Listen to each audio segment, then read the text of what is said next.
Hey there, guys. I wanted to share with you over this Christmas season. I wanted to share with you my experiences with the Da Vinci Jr. 1.0 printer. It's on special now, so it's not $349. It's cheaper than that, $100 cheaper. And I'm fairly new to 3D printing, but I wanted to share what I know so far and my experiences with it so far, as it relates to quadcopters and creating little quadcopter frames. So the Da Vinci Jr. is really someone called it the easy bake of 3D printers. It really is a beginner printer. It's not it's not a super sophisticated,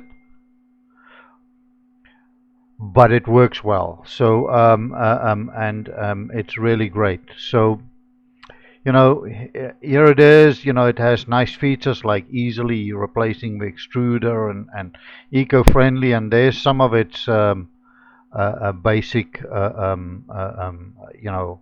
specs. Again, though, this printer is a beginner's printer, and but it has some really nice features. So how do I actually use this to create quadcopter frames or something like that? So I use this application called TinkerCad. It's an online application. I know there's a myriad of online and offline ones. I prefer this one online because it's so simple to use. And I made a copy of, for instance, this little frame over here, this quadcopter frame, from somebody else, and thank you to that guy for creating it. But there it is, and I'm going to try and modify this. So when you go into this little application, it will actually draw it. There's the frame for you, drawn on a little workbench, and you can swing it around. I'm using the right mouse button. I can swing it around from the bottom or the top, or swivel it around. If I hold the shift key, I can move a whole pad around, the work area around. So if we look at a frame like this, let's say, I think that this area needs a little bit more of it's too heavy, and that's too solid. I can take something like, let's take a cylinder, we stick it on there, and let's look at it from the top, and let's make it a little bit bigger, not too close to the holes over there. So maybe something like that. And if you swivel it this way, you'll see it's a hole. But I'm going to use the little arrow at the top, and I'm going to move it through the plate. So now it actually goes through it. You can see from the top and the bottom. So now if I mark them all and I group them, that hole turns into an actual hole, and there's now a hole cut over there. So, and likewise, if I wanted to, and there's a myriad of tools over here. You can write on it, and you can do just so many things. So if I were to say, what, I want to make this frame a little bit stronger over here, like there. Well, let's bring this guy, let's make it the same, and bring it same level. Now you'll notice, it's not great. So the snap to grid at the moment is on 1 millimeter. I can set it as low as 0.1. So now I can do really, really fine adjustments. And using my scroll wheel, I can actually zoom in there. So I'm going to shift and move this a little bit up so we can see. So there we go. So that guy is now in there exactly, and I mark it and I group it, and it becomes one thing. So it's got complete undo as well. So what I'm going to do now is I'm going to grab this same little piece I designed here. I'm going to Control C and Control V, and I'm going to move it over here, and I'm going to move it over there. Let's say there, and I'm going to move it over here, and there we go. Let's go zoom in a little. That looks good. Again, I'm using my shift key. Oops, that looks a little bit this way. of course, there's a whole array of alignment tools and stuff you can use to do this. You don't have to do it as crude. I'm just giving you an example here. So that one looks kind of okay. And this last one, let's see, that looks okay. So let's zoom out again, and I'm going to mark them all, and I'm going to group them, and those have now become part of a frame. So now the frame's a little bit stronger, and it has this hole in front here. So if I wanted to make the hole a little bit bigger, of course I can ungroup stuff again. Now it's ungrouped, and it's ungrouped, and now I can say, you know what, I want this hole a little bit bigger, like that, let's say. Okay, there we go. Let's mark them all again, and let's group them, and now it turns into a flat object again. There we go. So once I've finished with that, I am now going to transfer this to my XYZ printing software. So I'm going to go in here, design, and I'm download for 3D printing, and I only know how to use these STL files. So I'm going to download the STL file, and you see it appear over here, and I'm going to hit it, and that will open up my little Da Vinci Jr application over here. Now this application, you can see now it's transferred into, it's called XYZware. I have this 202 version that I downloaded from their site, and there you can see the frame with its cutout and its little pieces I added. But you can see that it says it's out of bounds, so typically I have to click on it, go over here and say land it, and now it turns purple, so it's landed on top of the bed. So this little arrow here shows the front of your printer, and I had to mark it, of course, here to be a Da Vinci Jr printer. It supports all the, you can see that the other print beds are much bigger than the Da Vinci Jr, but there is Da Vinci Jr. And so there it is. That little frame fits in perfectly over there for printing. So now I'm gonna, of course, there's a myriad of tools again here. You can move it around on the bed, and you can twist it around if you wanted to. I will not be doing any of that. Swing it around, whatever you want to do. Even resize it, scale it, all that kind of stuff. Of course, you don't want to do that when you've got something of the exact sizes. There it is, though. It's in there. There's the little holes I cut and the supports I added. So now I'm going to slice it. So I hit that button over there. And now there's some options here. There's a good, normal, which is fast printing with just very quick printing. Good, which is the standard, and then excellent, which drops the layer height down and does the fill, that kind of stuff. Just quickly, if you can print rafts, meaning it will put a layer below the print so that it sticks to the bed easier. But on this printer, you don't need that. It sticks very well. In actual fact, it sticks too hard most of the time.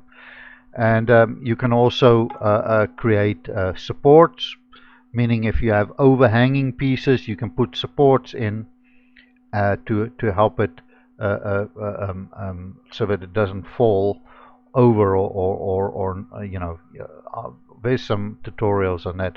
And it's got this auto repair. And what I find with auto repair sometimes is after I do this export, you'll see it goes into slicing now. And next it's going to ask to, I just use the SD card, meaning my printer isn't directly connected to my computer at all. So once it's finished with slicing, and I'll give it a few seconds here.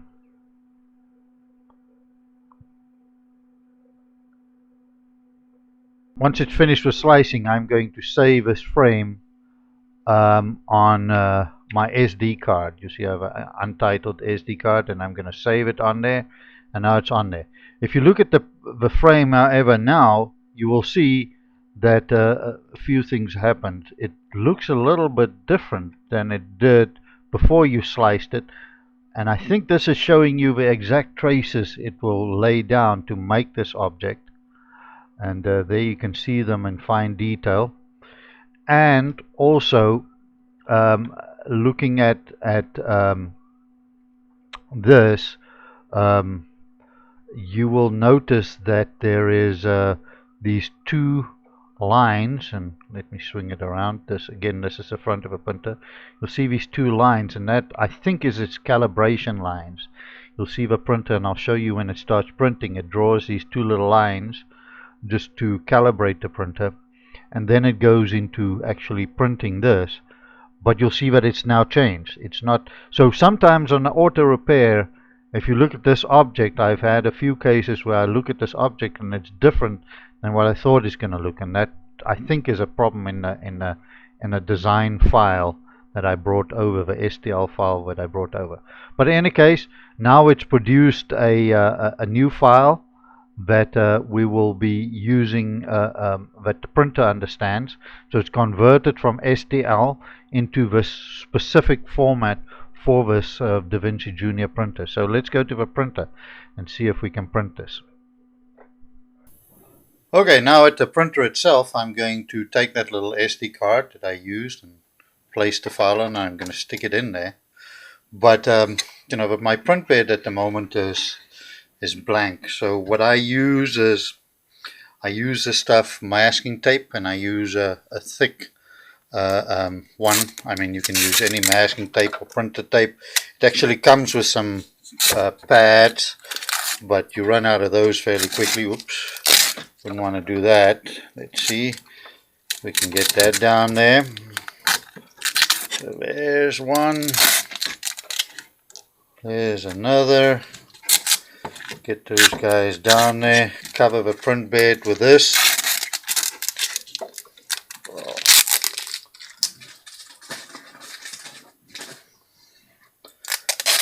Cover the print bed with this. Let's see. Another one.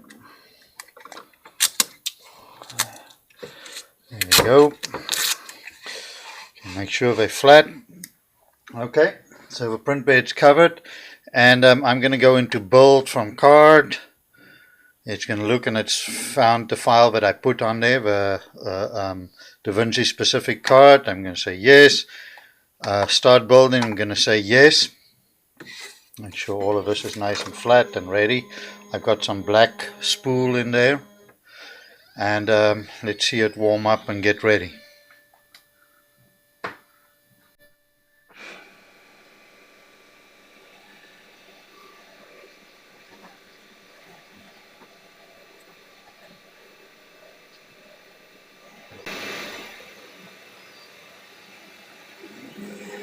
Okay, at this point, when it's heated up enough, you will see it do the calibration lines. Now, you'll notice that it will draw two little black lines starting this side. Of course, this cleans the nozzle. And, you know, if it makes a cluck cluck sound at this point, you need to set your Z offset, meaning the bed and the nozzle is too close together, and it makes a cluck cluck type sound. So there's a setting for that inside utilities. You can set your Z offset a little bit higher, but in any case, there it starts printing now. So it's going to run for a while. You will see that, you know, the estimated time over here never really is what it is, you know, and the percentage, it will quickly change, but you know, let's watch it print and see in a little while how it did.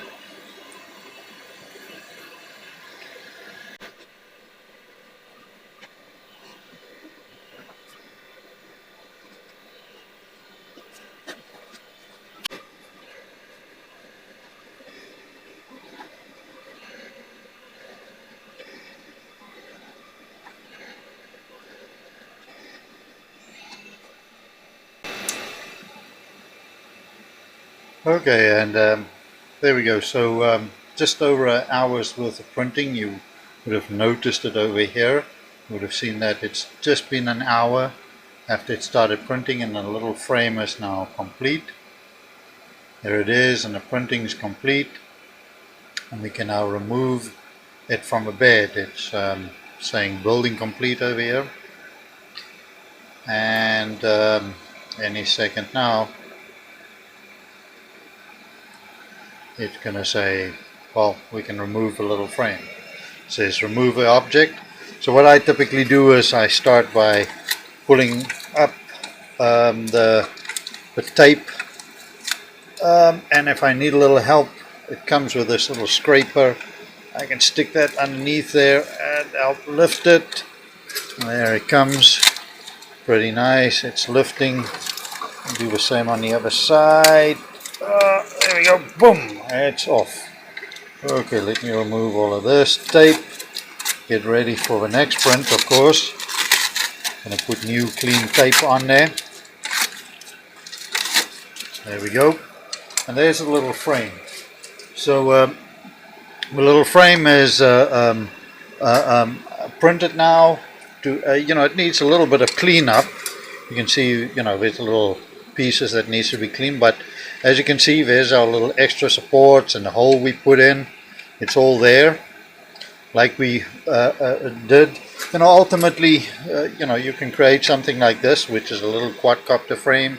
There's the top plate on top with some design modifications I made to this one, and I left holes for little screws at the bottom, nylon screws you can put in, and then ultimately you'll build something like this, which is a actual micro quadcopter inside that little frame. So with a little camera and flight controller and little motors and receiver. So that's it. That's how I basically use the Da Vinci and to make and print little quadcopter parts. And thank you for watching.